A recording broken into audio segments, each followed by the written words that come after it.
All right, guys, welcome back to another video. So since the beginning of this generation, we have been continuously talking about the tools within these consoles. A lot of people now are sitting here halfway through, you could say, the generation and thinking that we haven't seen the full potential of the Xbox Series X specifically, and as well as the PlayStation 5. And now we're getting into all of these rumors about the PS5 Pro. And there's that question as to, is it truly actually needed? Is it really going to give the boost that people want? Is it going to be worth the price tag? And is it going to deliver on just consistent frame rates, consistent 60 FPS across all games because of that extra power? One of the things you could argue is that developers could potentially be giving us better experiences and better performance across games, more stability if they were to utilize things like FSR and all of the RDNA 2 technology within specifically the Xbox Series X. And we have some information here that could be pretty good going forward, again, if the developers do start to utilize this stuff, and that is FSR 3 and frame generation could hit Xbox Series X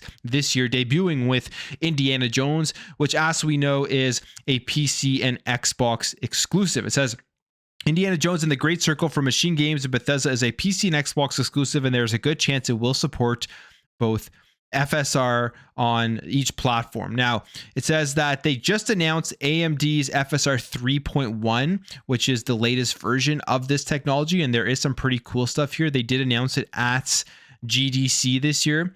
They say it's still far from where DLSS 3 is, but it's picking up pace, and FSR 3.1 was announced at GDC 2024. FSR 3.1 brings two significant updates: an improvement to upscaling image and quality, and the ability for FSR's frame generation technology to work with other upscaling solutions like NVIDIA's DLSS or Intel's XeSS. And why this is a big thing is because now if you are on PC and you do have a 30 series GeForce RTX card, you're now actually going to get access to this frame generation, as it says that due to advanced AI hardware, NVIDIA's DLSS 3 frame generation is limited to the RTX 40 series GPUs, leaving GeForce RTX 30 series gamers without an option to get in on the latest tech.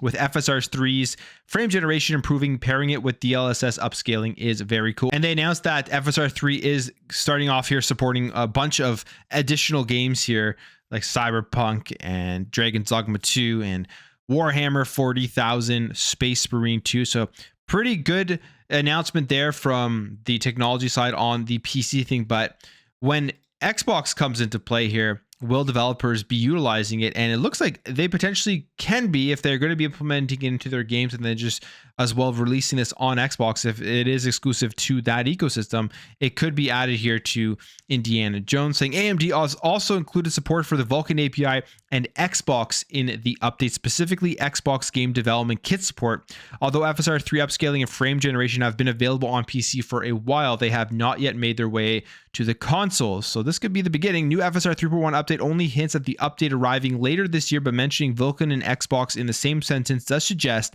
that we might see its support in Xbox's big first-party holiday release, Indiana Jones and the Great Circle from Machine Games and Bethesda. And that would be massive.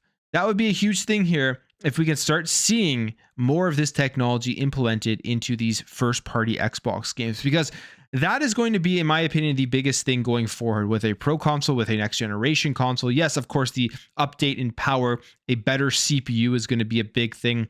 Obviously, a more powerful GPU, which is kind of what we've seen here from the PlayStation 5 Pro leaks, is it's a way more powerful GPU, but it's the exact same CPU. So people are kind of skeptical how much of a big jump the PS5 Pro is actually going to be, because it's only like a 10% difference on the CPU side of things, being able to increase the clock speed of the CPU. That's really the only thing that is going to be a change. So a lot of those games that have had frame issues, especially ones that are CPU heavy, are still going to have those frame issues. They may be a slightly less with that 10% boost, but they're not going to get a consistent 60 frames per second, I don't think, with just that small increase in the CPU. But where things could get interesting is this type of technology coming into these consoles. And we know PlayStation is developing their own DLSS style of technology.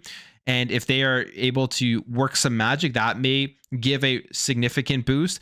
But things like FSR 3.1 on the Xbox side of things, if it's utilized properly, maybe it will help improve the stability of these games on Xbox as well, even to the point where it really reduces that difference between the Pro Console and the Xbox Series X. All of this stuff, I would just love to see developers actually utilizing, putting into games and seeing how it actually does affect the overall performance and experience that we do get within these games. And in fact, it really does seem like they will start to look at this, especially from the first party developers, as they do say here, what does this do with FSR 3 and frame generation on the Xbox Series X and S? id Tech on PC supports DLSS and ray tracing via the Vulkan API.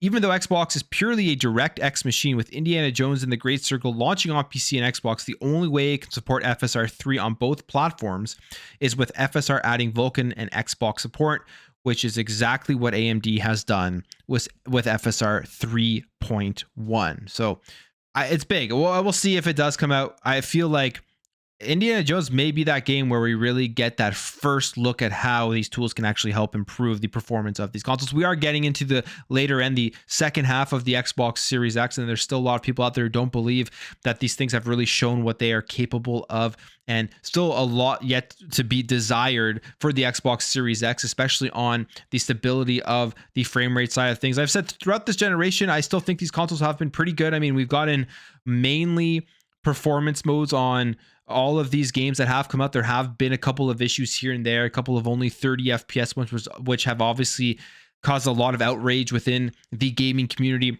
But overall, I mean, this console generation, this console experience has been significantly better than the last generation, even if it has not been perfect. Even if you just look at the loading times of games and things like quick resume, but just having performance modes in most games is still better than where we were. It's just getting over to the fact that, can we get a more consistent 60 frames per second going forward, even if it's like in a 1440p? I think stuff like this, FSR 3.1, will help get to that point. And then obviously going forward, there will be the new consoles that come out the next generation. And hopefully by that time, these tools are just a mainstay in terms of being utilized within games that are released. But that's just my thoughts on this. I would love to hear what you guys think. This is going to end the video here. If you did enjoy this video, make sure to hit that thumbs up. If you are new here, hit that subscribe, and I will catch you guys in the next video.